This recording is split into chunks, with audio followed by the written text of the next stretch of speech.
You make a promise to yourself on the first of the month. This time you'll save. This time you'll stick to the budget. By the third week, the money is gone anyway. You call it a lack of discipline. It isn't. Your brain did exactly what it was built to do. For most of human history, running low on resources didn't mean an awkward conversation with a landlord. It meant starvation. Your brain never got the update. It still treats a shrinking bank balance the way it once treated a shrinking food supply, as a five-alarm emergency, not a spreadsheet problem. And an emergency brain doesn't plan, it reacts. This is the part nobody tells you about being broke. It's not just about the number in your account. It's about what that number does to the machine making your decisions. Poverty doesn't just sit in your wallet, it rewires how you think.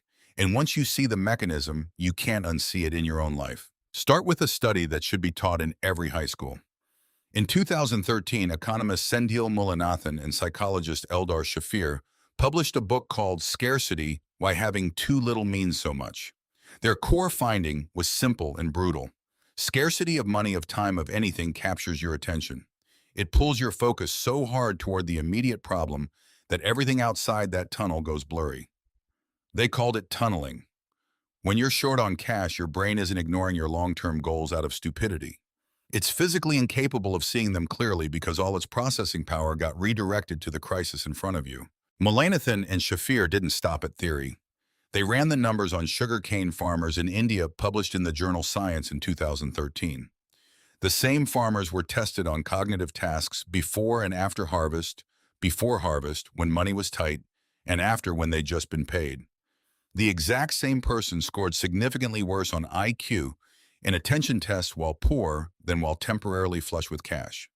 Not a different person, not a less intelligent person. The same brain carrying a heavier load, performing worse under the weight. Researchers estimated the effect at around 13 IQ points, comparable to losing an entire night of sleep. The same pattern shows up far outside a lab in India too. Economist Jesse Shapiro studied food stamp recipients in the United States and found something eerily familiar. Grocery spending and calorie intake didn't decline gradually and evenly across the month. They fell off a cliff in the final week, right before the next benefit check arrived, precisely the window when scarcity thinking runs hottest. Different country, different culture, different decade of research. Same brain buckling under the same kind of pressure. 13 points. That's the size of the tax scarcity puts on your thinking before you've even made a single financial decision. So why does your brain default to panic instead of patience?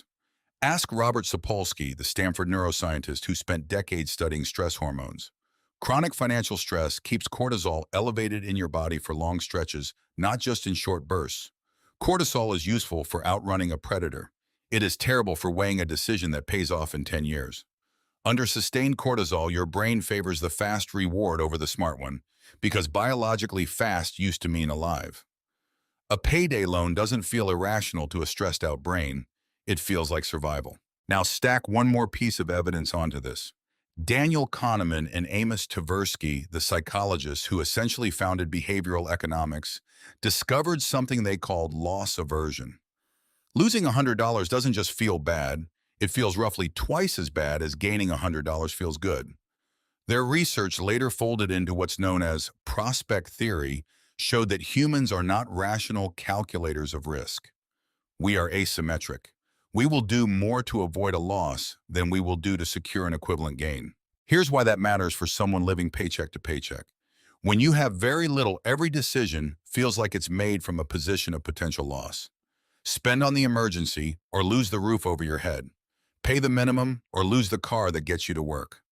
Loss aversion combined with tunneling, combined with chronically elevated cortisol, doesn't produce someone who's bad with money. It produces a brain optimized for the next 48 hours and blind to the next 5 years. Because right now, the next 48 hours is the only thing that can hurt you.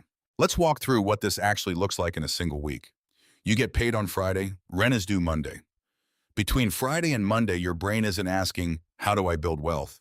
It's asking, how do I not lose the apartment? That question consumes so much bandwidth that a decision like opening a retirement account doesn't even register as urgent because, compared to Monday's rent, retirement in 30 years isn't a threat. It's noise. So you don't skip saving because you don't value your future. You skip it because your brain quite literally cannot spare the attention. The tunnel is already full. Now here's the twist that flips the whole story. The system that keeps you broke isn't just your own brain reacting to scarcity, it's also profiting from it. Late fees, overdraft charges, payday lending. An entire industry is built on the predictable fact that a tunneling, stressed, loss-averse brain will choose the fast fix over the smart one. Financial products are engineered around this. The high-interest credit card isn't badly designed. It's perfectly designed for a brain in survival mode. That's the counterintuitive part. You were never just fighting your own impulses. You were fighting a system that studied those impulses first. This is also why income alone doesn't fix the pattern. Economists Scott Hankins, Mark Hoekstra, and Paige Skiba studied Florida lottery winners and found something that should unsettle anyone who thinks more money automatically means better decisions. Winners of a large prize weren't meaningfully less likely to end up in bankruptcy within a few years than winners of a small one. The windfall didn't rewrite the underlying pattern. It just delayed the moment the pattern reasserted itself. If a sudden fortune can't undo scarcity wiring, then the answer was never going to be just earn more. It has to be something that changes the decision itself, not the number funding it. Look at how modern finance is built around this discovery, even for people who've never missed a paycheck in their life. Buy now, pay later checkout buttons don't ask you to weigh the total cost.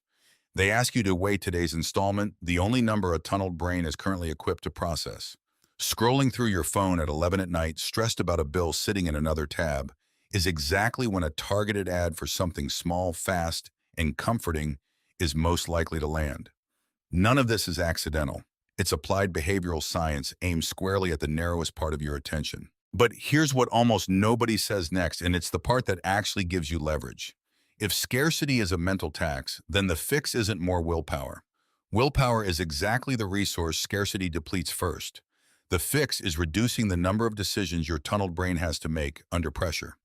Thomas Stanley, who spent years researching self-made millionaires for his book The Millionaire Next Door, found something almost boring by comparison to the drama of the stock market. Most people who build wealth aren't smarter investors.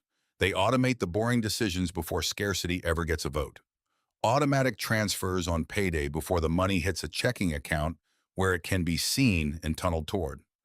Bills on autopay, so a missed payment during a stressful week doesn't spiral into a fee that deepens the stress that caused it. The goal isn't to out-discipline your own nervous system in the moment of maximum pressure. It's to make the good decision before the tunnel even opens. This reframes the entire idea of budgeting. A budget written for a calm Sunday afternoon assumes the person following it on a chaotic Tuesday will have access to the same clear thinking. They won't. The version of you deciding whether to open a savings account right now, reading this with a full attention span, is not the same version of you that will be standing in a grocery store 3 days before payday. That version is running on cortisol and tunnel vision. So the smartest financial systems are the ones that don't ask stressed future you to make a good decision at all. They make the decision now while you can still see past the next 48 hours. Look at your own bank account for a second. Not the number, the behavior around the number. Do you check it more when it's low? Of course you do. That's tunneling live in real time. Do you find yourself buying something small and immediate when a big bill is looming? That's loss aversion, pulling you toward a controllable win when the uncontrollable loss feels too heavy to sit with. None of that is a character flaw. It's a 13 IQ point taxa hormone doing its ancient job in a bias that's been measured in labs for 50 years, all working exactly as designed, just not for your benefit. This isn't only a story about people who are technically poor either. Mullainathan and Shafir found that the exact same tunneling shows up with time. Tell someone they have less time to finish a task, and they display the identical narrowed focus, the identical dip in unrelated decisions as someone who is short on cash. That's why a person earning a six-figure salary can still make impulsive short-term financial choices during a brutal, overloaded month at work. The wiring doesn't check your tax bracket on the way in. It checks how much bandwidth you have left. The way out isn't shame, and it was never going to be shame. Shame is just another form of stress, and stress is the very thing narrowing your thinking in the first place. The way out is designing your financial life for the tunneled version of yourself, not the idealized one. Automate the decision that matters most before the emergency shows up to hijack it. Shrink the number of financial choices you have to make while stressed, because that stressed brain was never broken. It was following instructions written thousands of years before rent existed. You'll make a promise to yourself again next month. This time, don't make it a promise your future tunneled brain has to keep under pressure. Make it a decision your calm brain makes once and lets the system carry from there.